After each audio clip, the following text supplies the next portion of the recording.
भाई चार गो साड़ी में से पसंद करो कि तारा कौन चाहिए। भाई 5,000 के बारी, 4,000 के बारी, 3,000 के बारी, 1,000 के बारी।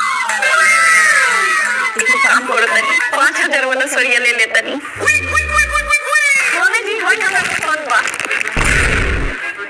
ई ना ई बाबूजी ला ले ले बानी तनी जाई तो का साथ ननद कही कि महंगा साड़ी दे ले बान तो। अभी समय से पसंद कर 4,000 वाला ले ले तनी सड़िया। हाय पसंद बा, हाय ले ले। ई रानू कनिया ई तो मतलब बहिन के बेटा के बियाह में जाएम तो पेन है तो तनी कहियो तनी महंगा साड़ी पहन ले बिया। ये से पसंद कला तो महंगा में 3,000 वाला साड़ी बचल बा, ये ले ले तनी। तो भाई ये दे दी, हाय पसंद बा।